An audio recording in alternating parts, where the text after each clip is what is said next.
Dance बद्दल तुला जे काही एक प्रेम निर्माण झालंय, तर मायकल जॅक्सन तुझ्या स्वप्नात नक्की कधी आला होता?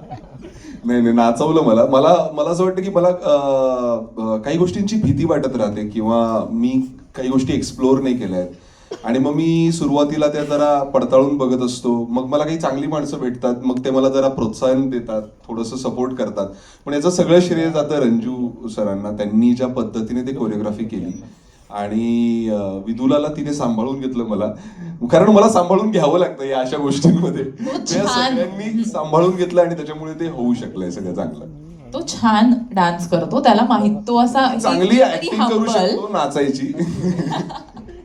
पण ह्याच्यात तू नाचलास. मी एक सांगते की मी कधी त्याला आतापर्यंत असं एवढा ऍड करताना एवढा सुंदर डान्स करताना बघितलं नव्हतं. मी जेव्हा हे गाणं बघितलं त्याचं, तेव्हा त्याला फोन केला होता की अप्रतिम नाचलास तू. म्हणजे आतापर्यंत मुली सगळ्या त्याच्या प्रेमात होत्याच, आहेतच.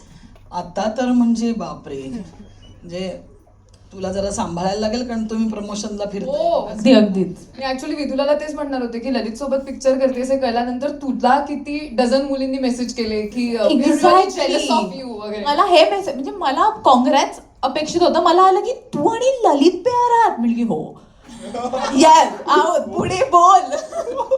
हे झालेलं आहे. पण मी अगदीच समजू शकते, जर माझी कुठली मैत्रिणीच असेल तर माझाही पहिला मेसेज हाच असता की ललित सोबत आहेस तू, वाव. हेच झालं असतं माझं. पेअर होता, मी नाचलोय वगैरे, आम्ही असा क्लब नंबर वगैरे केला. Exactly. ज्ञानेश्वरी नुसते तो तेवढं नाचलेले नाहीत, त्यांनी अप्रतिम कामही केलंय असे ते म्हणतात. क्या बात आहे. खूप सुंदर दोघांनी काम केलेलं आहे.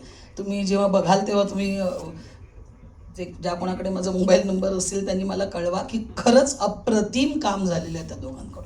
आणि मला वाटतं एवढी तगडी कास्ट आहे, एवढे कमाल लोक आहेत, जसं ललित तू म्हणालास की असे लोक आहेत ज्यांचे रिॲक्शन ऑडियन्स म्हणून बघतच बसावे असं होऊ शकतं आपण अभिनय करत असू तरी.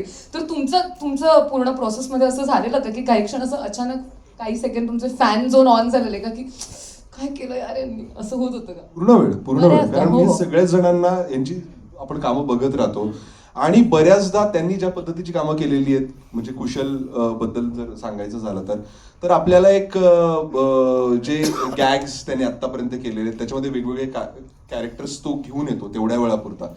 पण इथे जेव्हा तो आला ना, तो माणूस बनवला. तुम्ही ट्रेलरमध्ये पण बघितलं ना, तो पूर्णपणे तो कॅरेक्टर म्हणून तो आला होता. तर ते खूपच रिफ्रेश करणार होतं आणि तेच सगळ्यांच्या बाबतीत होतं. नम्रताच्या बाबतीत होतं, शशांक सरांच्या बाबतीत, की मी ते कॅरेक्टर्स ते घेऊन आले होते. मला इतकी मजा येत होती की मला असं वाटायचं की आमच्या ह्या कुटुंबाबरोबर सीन कधी होणार, म्हणजे जरी ते आमच्या भांडणाचे असले तरी सुद्धा.